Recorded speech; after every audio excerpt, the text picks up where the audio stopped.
Assalamualaikum warahmatullahi wabarakatuh, sahabat motivator Banua dimanapun Anda berada semuanya. Selain membahas tentang persoalan profesionalisme guru di Indonesia, saya juga ada merasakan kegelisahan tentang pudarnya roh pendidikan di negara kita. Untuk itu kita akan bahas bersama.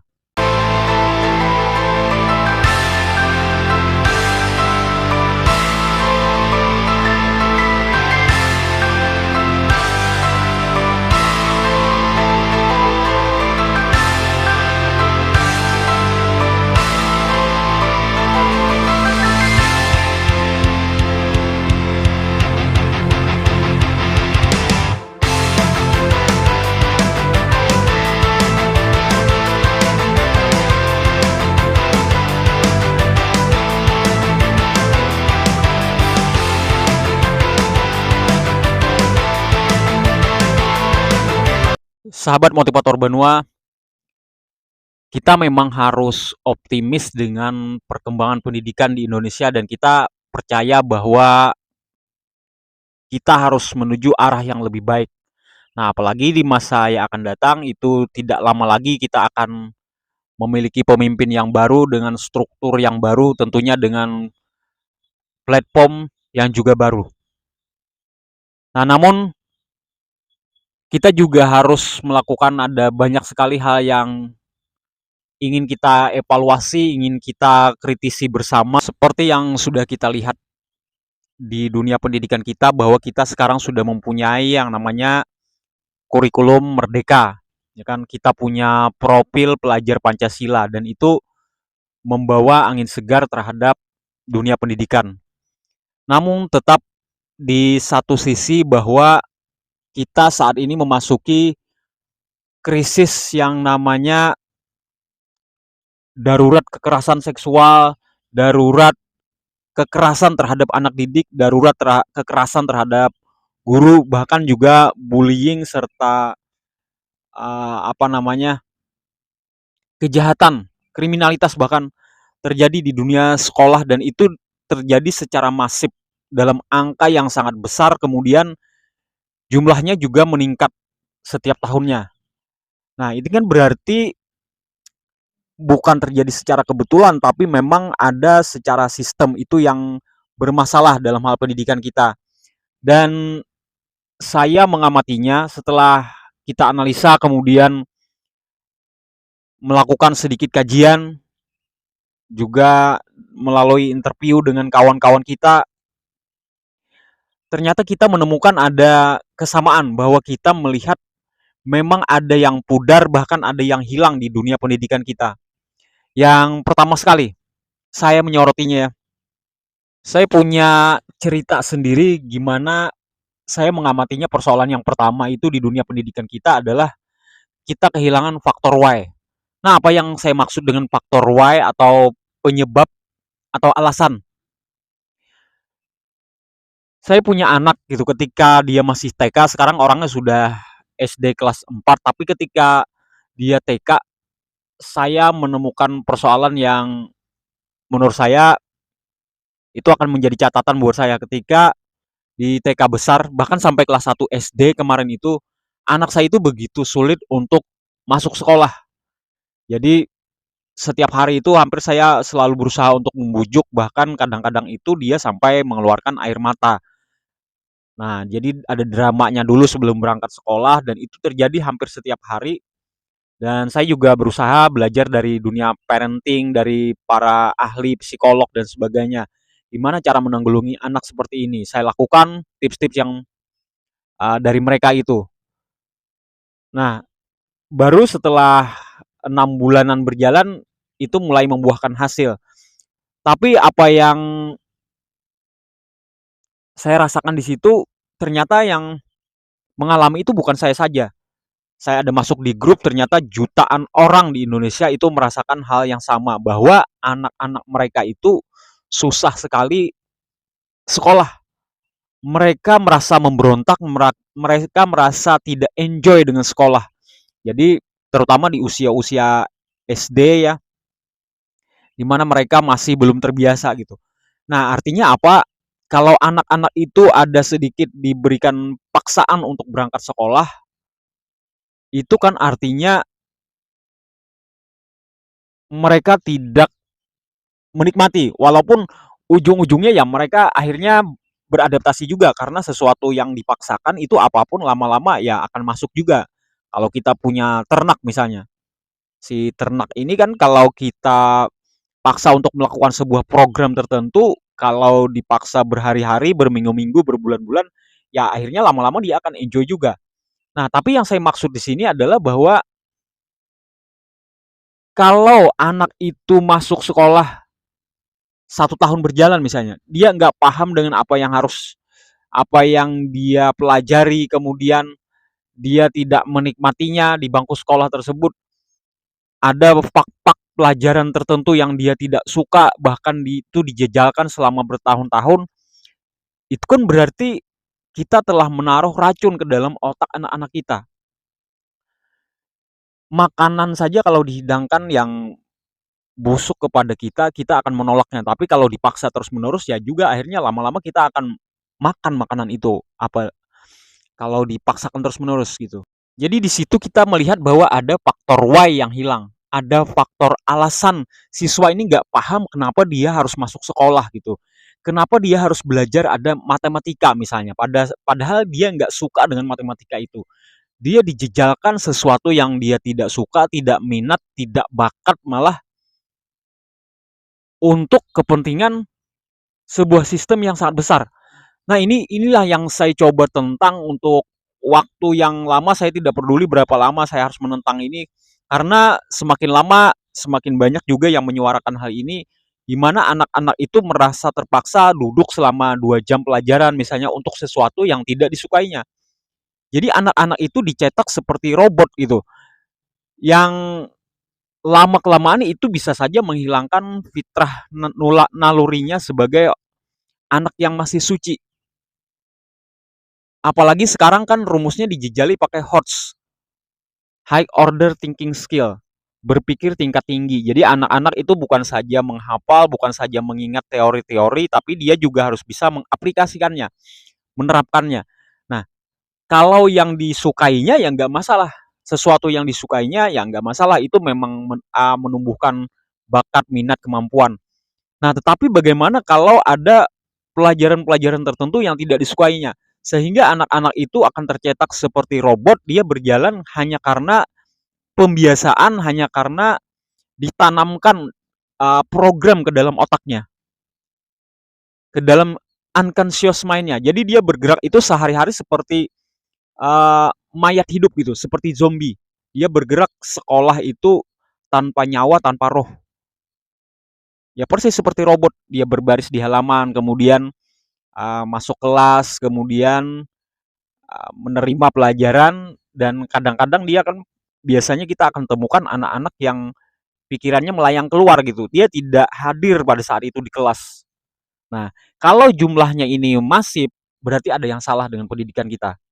Kalau itu terjadinya kepada anak saya saja, misalnya seperti apa yang saya utarakan tadi, itu berarti mungkin ada yang salah dengan pola pendidikan saya. Tetapi karena ini dialami oleh jutaan orang di Indonesia, berarti memang ada sistem yang salah di situ. Faktor why, faktor penyebab, faktor alasan, mereka nggak tahu alasan kenapa mereka sekolah. Kenapa Pak saya harus belajar misalnya kerajaan Sriwijaya, kerajaan Majapahit dan lain-lain di sekolah, 2 jam pelajaran misalnya dihabiskan tentang itu, padahal dia bisa mendapatkannya dengan sangat cepat sekarang melalui Google dan lain-lain informasi tersebut. Nah, begitu juga dengan rumus-rumus matematika, bahkan dia kadang-kadang harus menerima kemarahan dari gurunya yang bete dengan dia tidak kunjung uh, dapat dengan pelajarannya, tidak kunjung tuntas dengan pelajarannya, akhirnya double. Sudah dia tidak menikmati, dapat kopi pahit lagi dari gurunya gitu. Nah, jadi kita tidak menciptakan hal yang merdeka di situ. Kita tidak menciptakan sesuatu yang menyenangkan atau fun di situ atau enjoy. Yang ada malah masih berupa penanaman program. Itu yang pertama. Faktor why, kita kehilangan faktor why. Anak-anak tidak tahu alasan mengapa mereka sekolah. Belum lagi berbicara tentang alasan yang lebih spiritual. Kalau untuk umat Islam ya, agama Islam, anak-anak seyogyanya tahu bahwa mereka belajar itu karena ada tujuan yang lebih tinggi dari sisi spiritual. Nah, kalau mereka bekerja seperti robot, yang kita khawatirkan adalah kalau itu terjadi bertahun-tahun, bahkan puluhan tahun kita makan bangku sekolah, kita akan tumbuh menjadi pribadi yang kering, tidak bahagia, dan kita akan memasuki lapangan kerja sesuatu yang tidak cocok mungkin dengan kita tidak enjoy dengan pekerjaan kita, tidak menikmati, tidak pas gitu, karena otak kita itu tidak terbiasa untuk enjoy dengan apa yang kita pilih. Kita tidak memilih secara merdeka gitu. Masuk ke dunia kerja, kemudian kita bertemu dengan bos yang tidak kita sukai, kemudian kita melakukan pekerjaan atau job yang tiap hari kita lakukan dan kita tidak menyukainya di situ. Pikiran kita tidak di situ. Jadi akhirnya yang tumbuh adalah masyarakat zombie, masyarakat robot.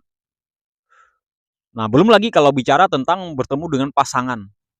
Akhirnya karena otak kita tidak terbiasa untuk memilih dengan merdeka, kita akhirnya memilih pasangan yang salah juga. Tidak bahagia dengan pernikahan dan itu berbuah dengan broken home. Melahirkan anak-anak zombie juga akhirnya. Nah, karena itu perceraian di Indonesia juga menjadi salah satu yang tertinggi di dunia. Jadi sekolah kita memang masih bermasalah dalam hal kemerdekaan. Nah, itu yang pertama. Nah, kemudian yang hilang berikutnya, yang kedua itu adalah terminologi yang akrab di telinga kita, yaitu berkaitan dengan blessing atau berkah, keberkahan. Barokah atau dalam beberapa tradisi disebut dengan barakat ya, atau barakah. Ya, barakah ini sesuatu yang tidak kelihatan, yang sifatnya spiritual, gaib, tidak nampak oleh mata kita, tetapi dia menentukan sekali dengan kebahagiaan kita. Jadi kalau barakah ini secara singkatnya seperti ini. Orang terima duit 10.000 yang dipenuhi dengan barokah, maka dia akan penuh dengan rasa syukur dan bahagia. Tetapi dia mendapatkan 10 juta, kalau tidak ada barokahnya, biasanya itu akan menimbulkan rasa panas, rasa tidak enak di hatinya, rasa tidak nyaman, dan itu biasanya juga 10 jutanya mudah sekali menguap, kemudian mudah sekali membawa kepada hal-hal yang bikin ruwet, akhirnya menjadi masalah. Nah, itu konsep barokah yang paling sederhana. Jadi orang anak-anak kita menerima ilmu itu, mereka banyak sekali dapat ilmu setiap hari itu, kan dia belajar dari jam 8 pagi sampai jam 3 sore, banyak sekali ilmu yang didapat, tetapi menguap begitu saja, hilang begitu saja, nggak ada berkesan gitu.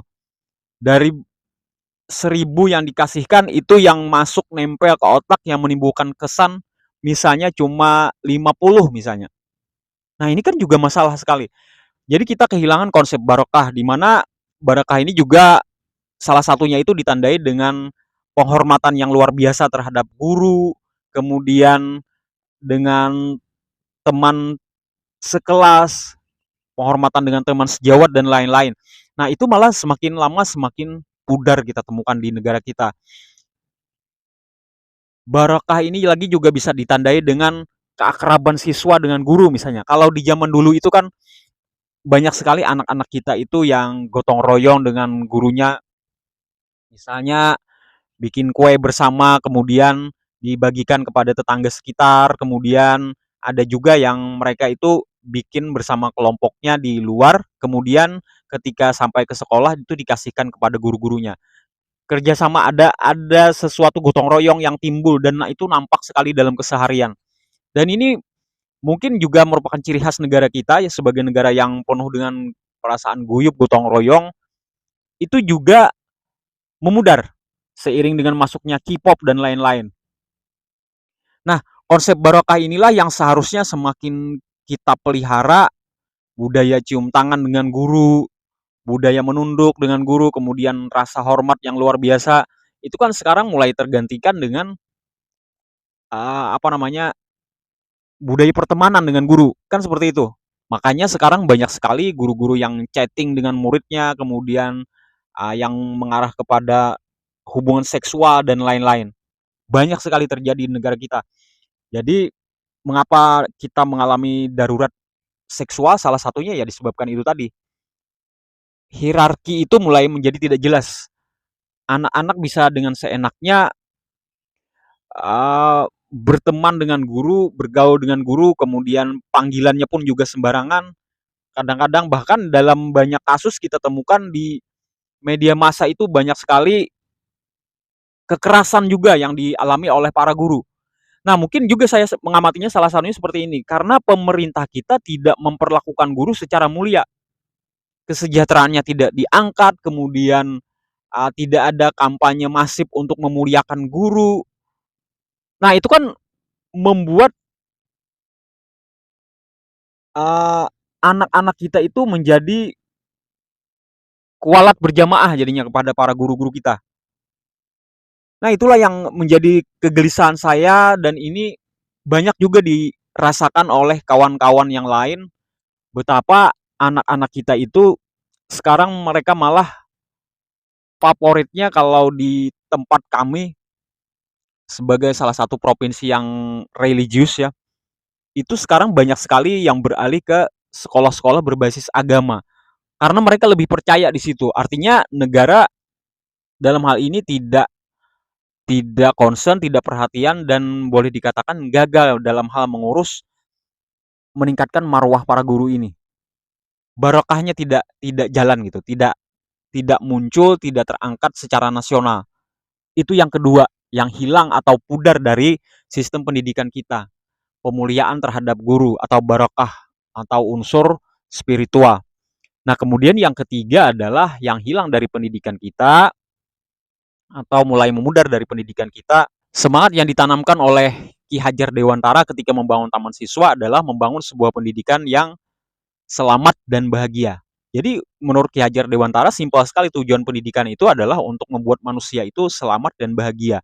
Artinya selama anak-anak kita itu tidak enjoy dengan pelajaran, tidak enjoy dengan sekolah, merasa ada pemberontakan di situ, bahkan ada yang merasa menyesal bertemu dengan guru tertentu misalnya atau pelajaran tertentu, berarti harapan Ki Hajar Dewantara untuk membangun sebuah pendidikan yang selamat dan bahagia itu belum tercapai atau boleh dikatakan masih gagal gitu. Pertanyaannya sekarang, sudahkah lingkungan pendidikan kita atau sistem pendidikan kita benar-benar bisa mewujudkan sebuah sistem yang bikin anak-anak kita, guru-guru kita itu selamat dan bahagia? Mari kita renungkan bersama. Semoga ada manfaatnya. Wassalamualaikum warahmatullahi wabarakatuh.